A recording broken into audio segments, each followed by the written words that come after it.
You know what I like about my camera is it's not high def enough. So like if I'm breaking out one day or like I don't know, I just don't look my best. It's not high def enough to let people know.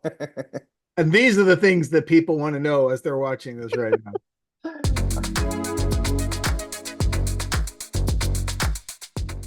Hello, everybody, and welcome back to 50 Shades of Tay. I'm your host, Taylor Gonzalez, and today I am joined by a very special guest. I have Dave Parker here, who you guys know as the director of The Hills Run Red with Robert Meyer Burnett, who you guys all know here on this channel. He also did the Puppet Master, Dr. Death, which we definitely have to talk about. But his newest film, You Shouldn't Have Let Me In, is streaming now on Tubi.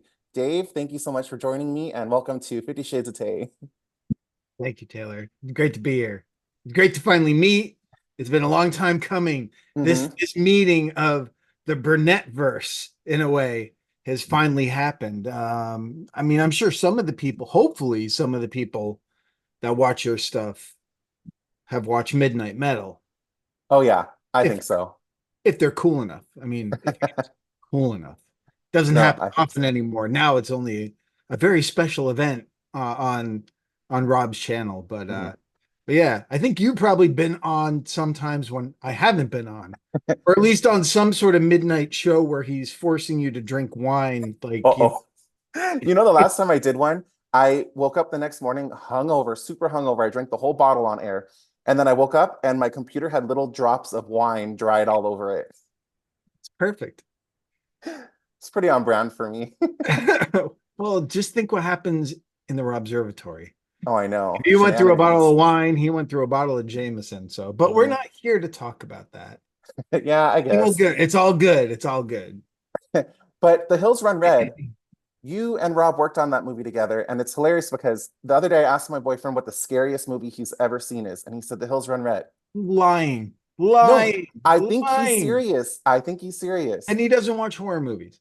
Yeah, and he left. He's not here right now. He doesn't watch horror movies then. He's like, I don't want to be in the same room, even on camera, with that deranged maniac who made that thing. Oh my gosh. Well, that's nice to hear. I'm glad that it look, it's always nice to hear when what you're trying to set out to do actually like works on some people, maybe in a completely irrational sort of way, but still, that's cool. No, I love that movie. Do you have a favorite memory from that film, but working with Rob specifically? Man, you're just coming out with the loaded questions. Um, You know, actually, one of my favorite times was before we actually got to make the movie. Rob and I, at the original producer's quest, had to do a proof of concept trailer. So we got together and we shot for a day at the Vine Theater on Hollywood Boulevard, which is this sort of rundown grindhouse kind of theater right next to a strip club.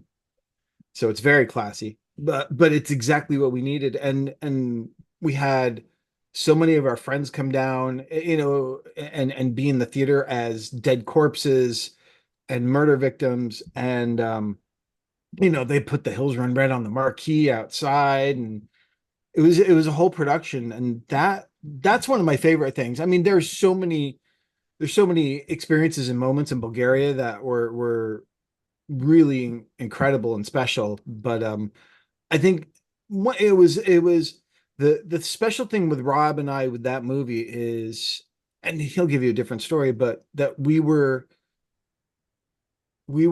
kind of the lone wolves. We were in the trenches together because when we started out on the project with the original producers, for some reason they sort of lost faith in us even before it was a very confusing thing because we were delivering everything that we said we would. Hmm.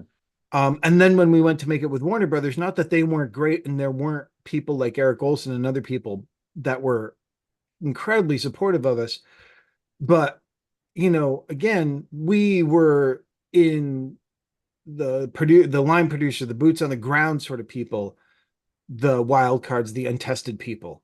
So in a lot of ways, we did kind of feel, I mean, besides the cast and everything who were lovely, but we did kind of feel like we were out on our own. We were the, two soldiers going off to war together in this country. Luckily we had a great cast. We had a wonderful crew, an amazing crew of people that really did get behind us and support us and really fed off our enthusiasm and our glee and love for this bloodlust that we had to make this movie. And um but yeah, those are, I mean, while not being like totally specific with the exception of the teaser shoot, yeah, that would be, it was just look, Rob and I, not to like make this the Rob show, um but Rob and I have known each other for over 30 years now. We've worked together a lot. We're really close. We know a lot about each other. So we know how to push each other's buttons really well. We know how to get in each other's skin. We know how to fight. And if you watch Midnight Metal, you've seen that. Um, but again, but I think there's genuine care and friendship and affection that, you know, goes along with that too. So, you know, it can be, at times frustrating. But ultimately we got to make a movie with, Warner Brothers, and luckily it's some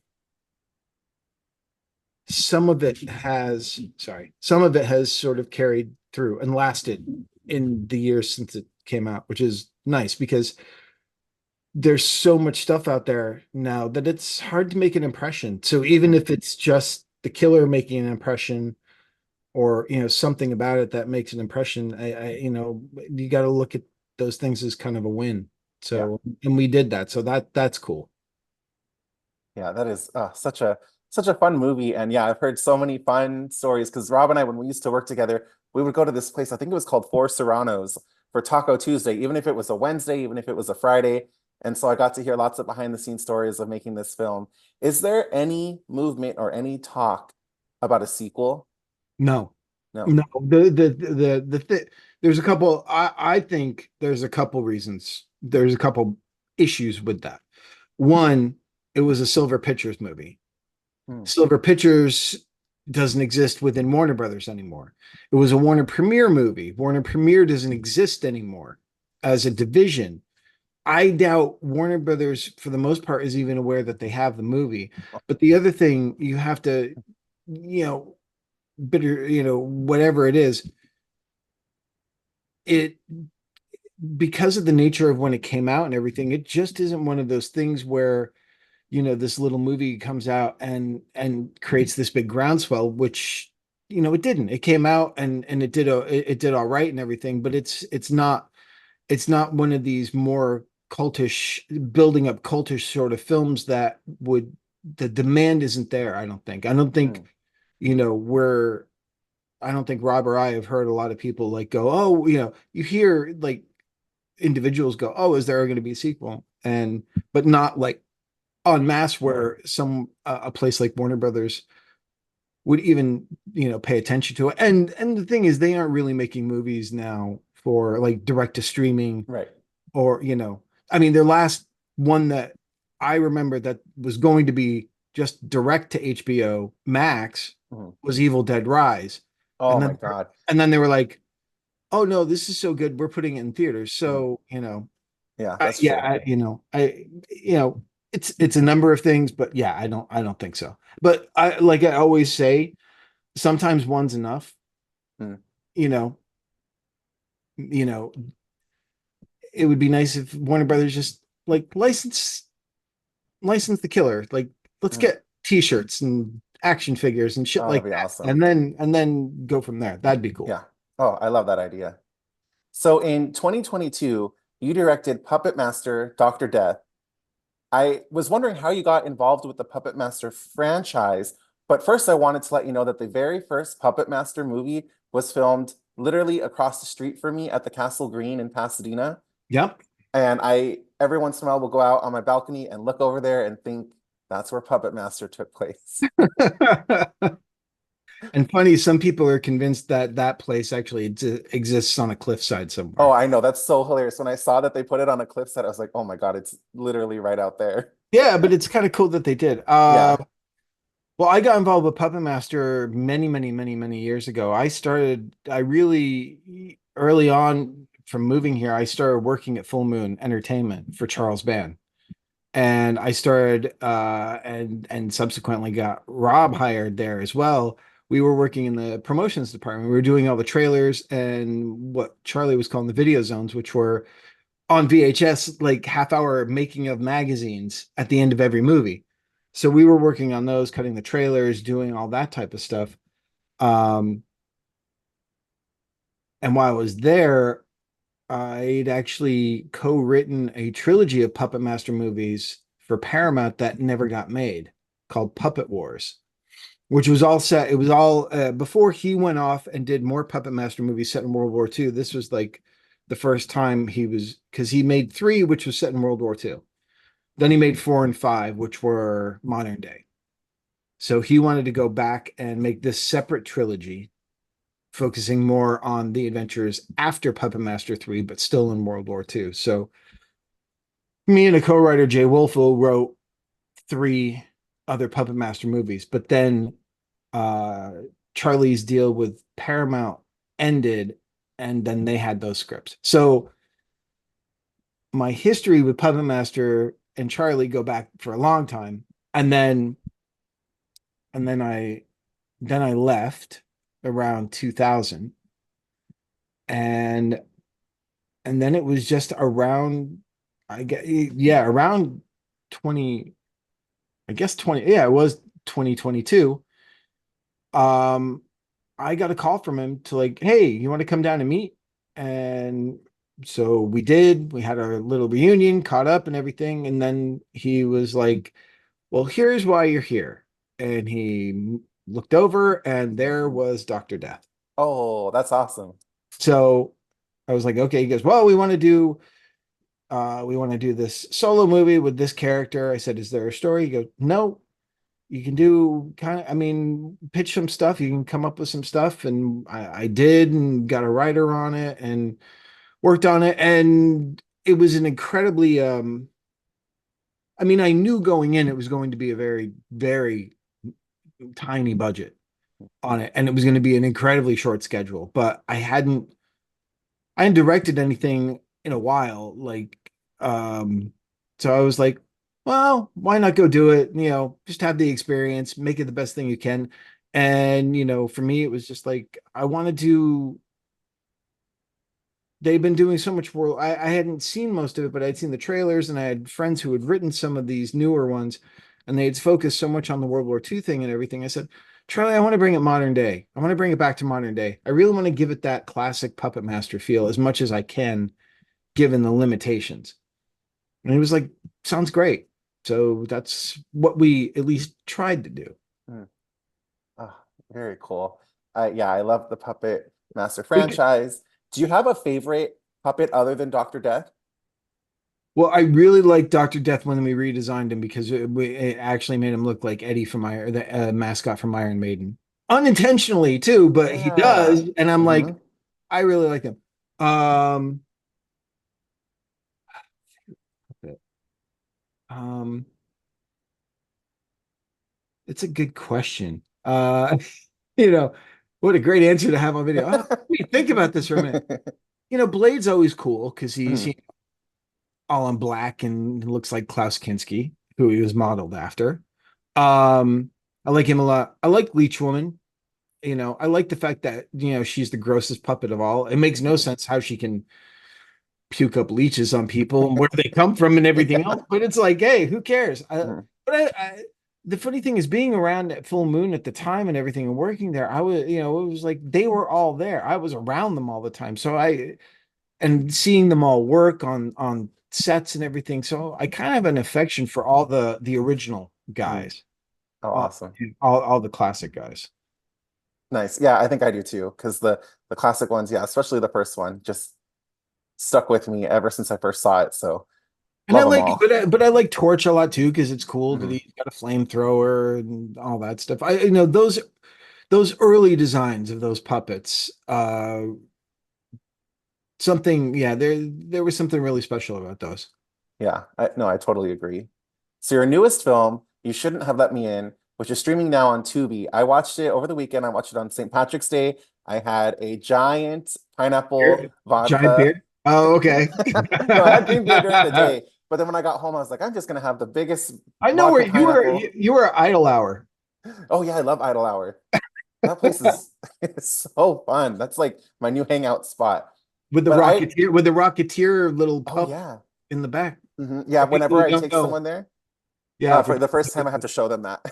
for the people who don't know, Idle Hour is this bar in North Hollywood, and um, in the back patio is the I guess the dog facade, the pug dog facade from the Rocketeer, Mhm. which you can go into, and it's like a private room. So it's really cool. Yeah, that place is just so many shenanigans happen there. I love it so much. Appropriate for St. Patrick's Day. Yeah, no, I totally Shenanigan. agree. But I loved your film. I had a lot of fun with it. I was very Oh, happy to be thanks. able to see it because a lot of the interviews I've been doing lately, the movies aren't out yet, so I don't get a chance to see them. So I am happy to report that not only did I get a chance to see your movie, but I really enjoyed it and I had a lot of fun with it. It was filmed in Italy, if I'm Yes, okay, good. it was filmed in Sardinia, Italy, and Sardinia is an island off the coast of Italy. Okay, I But was like, still did I just Italy. make that up? But no. Okay, No. I'm correct. Yeah, no, it was What was it like filming in Italy? amazing. Ah, that sounds It was like great. It was I went there late September. So we shot late September, October through into October. Um and it was like going to California. It was like still 80 degrees, beautiful, incredible beaches. Um and it's Italy. I mean, I'm over in Europe and I'm prepping and getting to make this, movie. It was the best. It's cobblestone streets, it's piazzas, and it's you know, people walking around everywhere, and here you are being taken everywhere and shown these amazing locations and everything, and getting to make a movie. It was a big incentive to go. You know, how would you like 7 weeks in Italy? I was like, yeah, that sounds pretty good. how did That it end up in Italy of all places? well, one of there was the movie was made by Mar Vista Entertainment.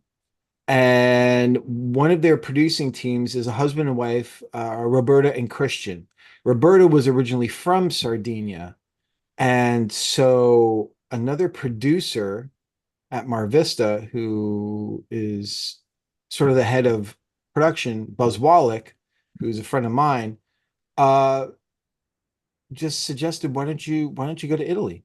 Why don't we see about shooting in Italy and there? And she knew some other production company people in Sardinia, and they just made it happen. They made it work. And it Oh, was like, wow, you're gonna get so many more exotic locales than you would if and you'll get a little more time and everything else and more resources than you would if we just shot it here. that's incredible. I So love that. really Yeah. worked out. Yeah. Ah, that is so fun to get to film. Now you've done a movie in Bulgaria, you've done a movie in Italy. Is there a place that you haven't filmed yet that you would love to do your next project? I'd love to go to Switzerland and make a movie. Ooh, all right. Yeah.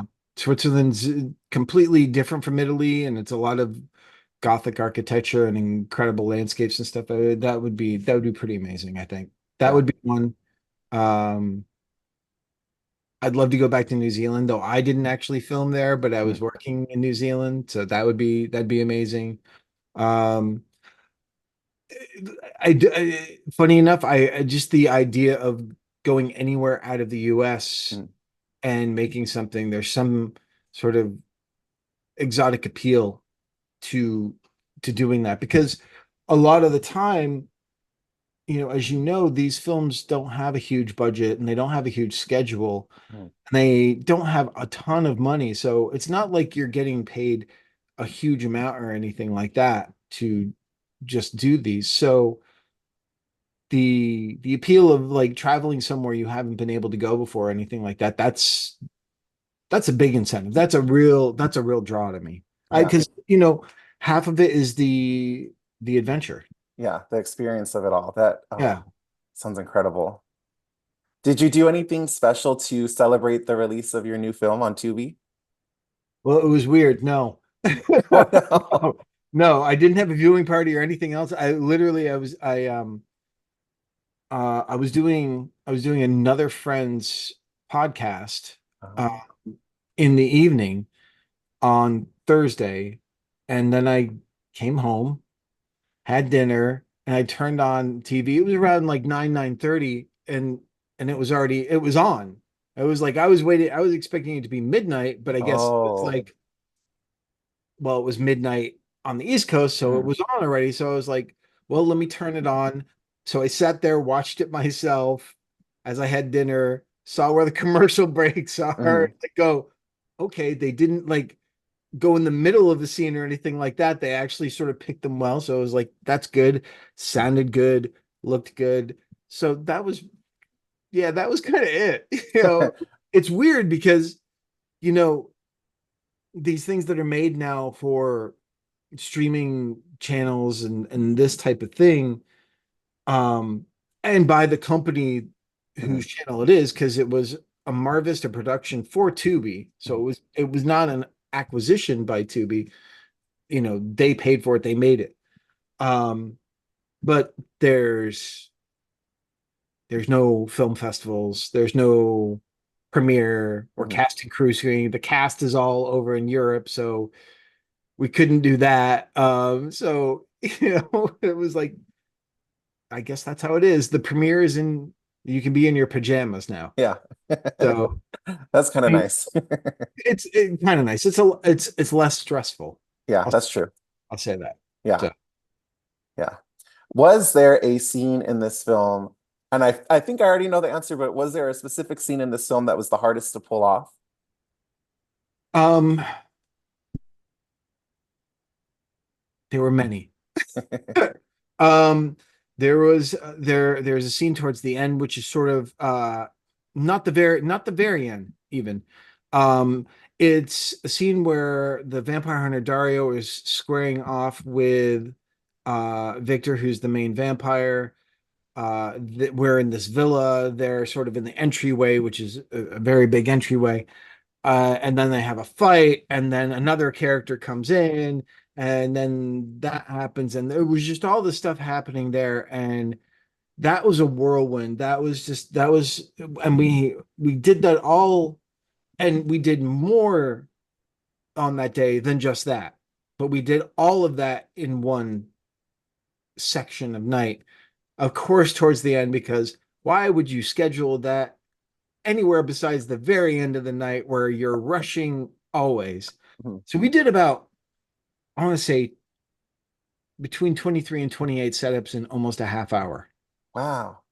Um, don't ask me how. I think the camera just kept running. I think the camera was just rolling, and then we would just move things around, move the camera down, point here, point there, just to grab those. And then the stuff in the tomb at the very end, that was, again, they scheduled that for the very end of that day. And that was a place where we were coming back to that location. And because that was a real tomb, that Mhm. was the middle of the city. So it was like, you only get 2 days there. That was another one where it was like, oh, we have so much to do, and we have effects, and we have this. And yeah, it was kind of madness. And some of it works well, some of it's like a little clunky here and there, which you hate. But I mean, that's Mhm. the thing with low budget. I think the thing with low budget is, you can figure out, you can figure out solutions for lack of money.